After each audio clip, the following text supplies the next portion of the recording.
தம்பி, நான் சொல்ல போற விஷயம் பெரிய விஷயம்டா. என்னடா நடக்கும்போது உனக்கே தெரியும்டா. ஆனா நீ சொல்லுன்னா எனக்கு தலையை வெடிச்சிருந்த.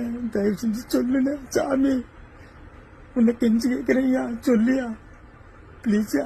நீ தான் அந்த பக்கத்து விட்டு மாலா கூட சேர்ந்து சுத்திக்கிட்டு இருக்கியாமே, நீ தெரியாதுன்னு நினைச்சியா? அது நான் இல்ல, பரமேஷ். அது ஒன்னதாட்டா வெறி கொண்டு தட்டிக்கிட்டு இருக்கானோ. யானு நீங்க 2 பேர் தான் ஓடணும்னு பேசிக்கிட்டீங்களாமே, ஊரை விட்டு ஓடணும்னு. அதான் அந்த பொண்ணை காணுமா? இல்ல நல்லது, யாருன்னு தெரியல. போடு அந்த புள்ளைய காணுமா? காய் அடிக்க அவங்க அப்பா உன்னை தேடி வந்துகிட்டு இருக்காண்டி. என்ன ரெடியா இருந்துக்க. எல்லாம் எனக்கு எப்படி தெரியும் தானே யோசிக்கிற. எல்லாம் உன் ஃப்ரெண்ட் இருக்கான்ல சூராஜ், அவன் தான் சொன்னான். வருஷமா எங்க வீட்டுல இருந்ததுக்காக நான் சொல்றேன்டா. கொட்டாய் பண்ண சொல்றது கேள்றா.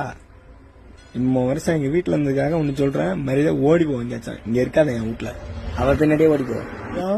அப்புறம் என்ன மத கொண்டு முட்டைய அலையறதுக்கு என் வீட்டுல வந்து என்ன போக மாட்டேன். இதெல்லாம் தேவையாது. போக மாட்டேன், வீட்டுலதான் இருப்பேன். நீ என்ன சொல்லுன்னு நான் கண்டிப்பா